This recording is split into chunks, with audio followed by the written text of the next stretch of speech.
God, Creator, Redeemer, and Sanctifier.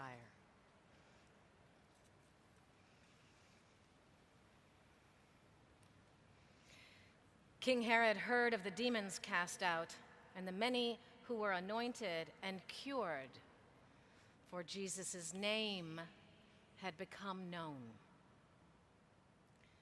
In our reading today, we're told that Herod, Caesar's appointed governor of Galilee, has recently thrown himself a birthday party. At the same time, John the Baptist was being held in one of his prisons under arrest for his public denouncing of Herod's marriage to Herodias, who was the widow of Herod's brother Philip. Now, John was being kept alive only because Herod feared the people who considered John a prophet.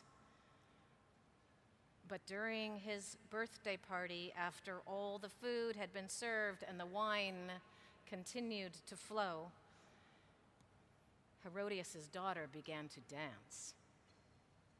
And Herod was so entranced with what he saw, he rose up announcing that on his oath he would grant this beautiful young girl whatever she wished for. And, as you heard, she wished for John the Baptist's head on a platter. And Herod, unable to lose face by denying her request, then orders the beheading of John the Baptist. And John's head is brought, carried in as wished on a platter to the banquet hall and presented to the girl.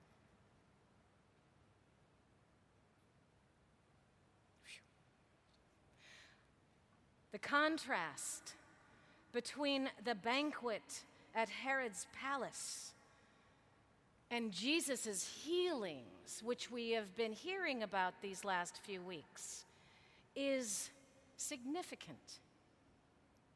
And I want to hold them side by side to consider something else: power. The story of the beheading of John the Baptist deals with the power of human beings, and the healing miracles deal with the power of God. The power of God, the power of people. Now, as a Christian, I'm supposed to believe in a God that loves you and loves me and is active in this world, and we are the agents of God's love. And yet, I don't know how to reconcile that belief with what I see in the world today. And I begin to feel a downward spiral gaining strength every time I wake up in the morning now and open the newspaper or listen to the news. I'm supposed to have faith, but that faith feels too fragile to me. And sometimes I think I'm just naive. And I wonder if any of you are feeling the same way. I'm feeling the absurdity of this earthly power struggle like a black hole where it becomes easier and easier to let faith in God slip further and further into the background, simply because of all the demands being made on my heart and mind just to cope. Does God really have any power? I mean, the kind of power our gospel writer Mark wrote in these passages 2,000 years ago?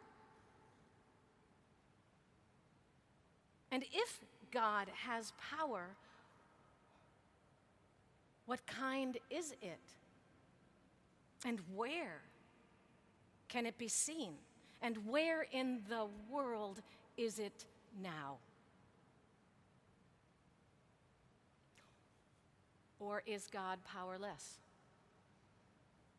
Perhaps God is just a fantasy deity, an interesting idea to apply to this or that, to the international crisis, to family relationships, to the stresses of daily life, so that we might feel a little less hopeless. Now, don't get me wrong, I am not against human power. We all have the power to destroy or be destructive, but we also have the power to create. We can make things, paintings, political ideologies, mechanical hearts, great works of literature. When I consider our power, the power of humankind, be it for good or evil purposes, I notice that for the most part, our power tends to be external. It usually aims to move things or people or ideas, be it through acts of creation or destruction. We can, from the outside, push, pull, coerce, force, or mold others to our liking for our good or for theirs. But it is only the outside of the other that this power can affect. For example, a good teacher has the power to influence you, to help you achieve a more satisfying life. And then there's the creative power of a Michelangelo, whose sculptures and paintings fill us with awe. Or the courageous power of a Rosa Parks, whose move to the front of the bus began a movement that would change the way a nation related to one another. Or the mechanical genius of the Wright brothers, whose work opened up a whole new world of possibilities. Our lives have been enriched by the powerful acts of these people. And then, of course, on the other side of the coin, there's the destructive power of a Hitler or a political system that could allow an atomic bomb to be dropped on hundreds and thousands of innocent victims. Or, in our time, Osama bin Laden. The list on both sides could continue on and on. These people and these events also have the power to influence us and our lives.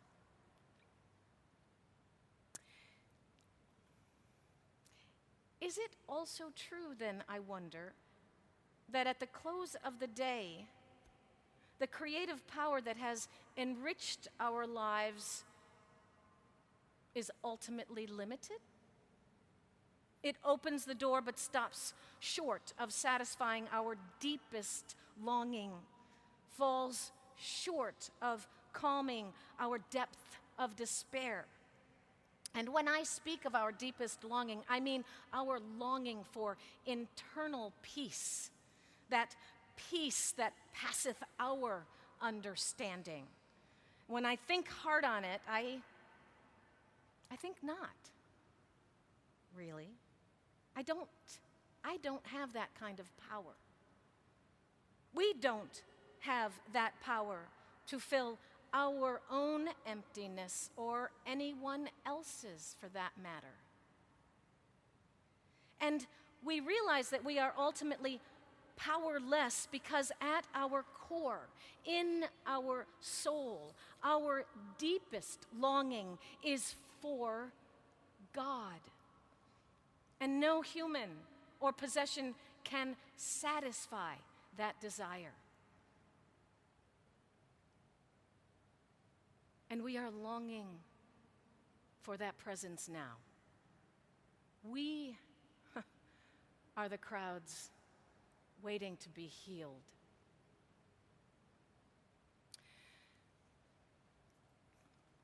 For our tradition, Christianity, the final affirmation about the nature of God is contained, I believe, in the first epistle of John, where it's stated that God is love.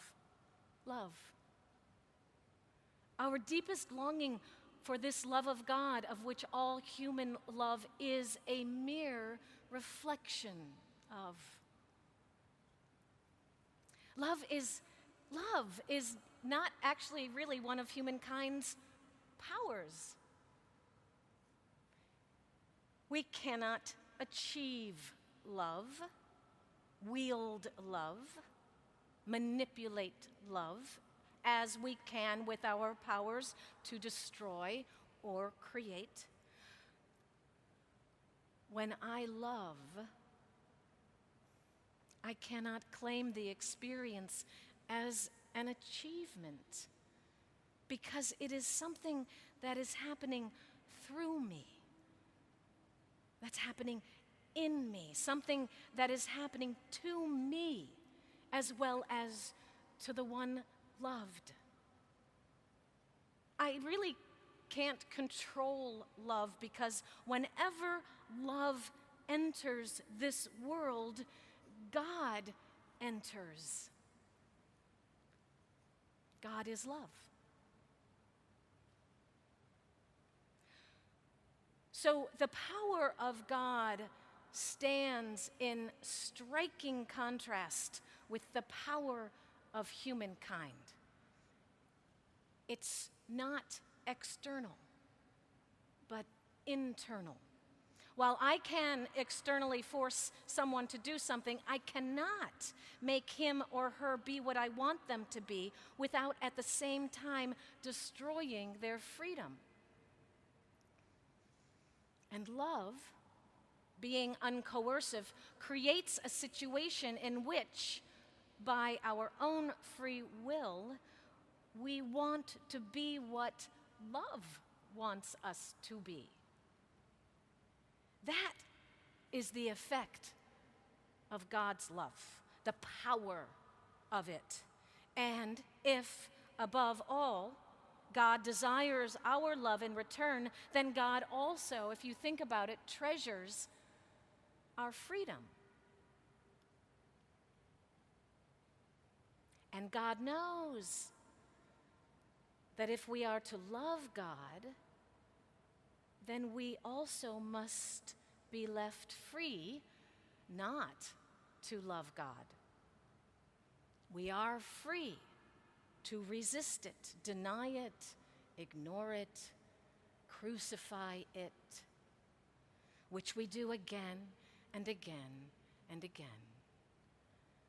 This is the reality of our terrible and wonderful freedom, which love refuses to overpower, so that in this, the greatest of all powers, God's power, if held up to human standards, is itself powerless precisely because it does not control or manipulate or force to effect a response.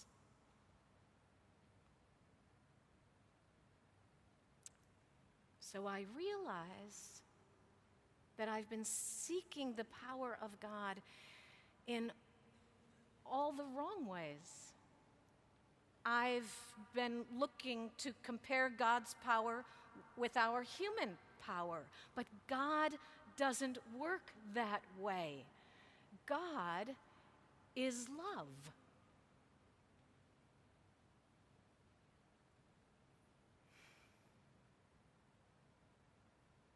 It's so easy to lose hope, to feel powerless. The disciples often felt powerless in the face of what appeared to be a very hopeless situation.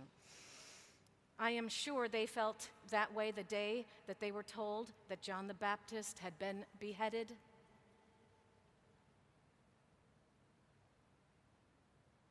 God gives us the freedom to choose life over death, to choose to fill that deepest longing with the only thing that can satisfy, to choose to love and be loved. That is all we need to do if we are really, really seeking the power of God, if we truly desire to find a way to live in the tension, to live with the tension of our world today, we're free to do it. We're free to ask for it, to seek it and find it.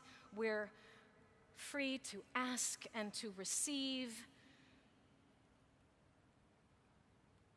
And so we're free to go to God in the same way the disciples turned to Jesus, with or without hope, the same way the crowds sought him out for healing. We are free to sit down and pray, and in any way that we can, in whatever words you have, to ask for the power of God's love. Love that is a different kind of power from the human power to control. Love that can heal, give peace, feed our hungry souls. It is so hard and so easy, and everything depends on it. Amen.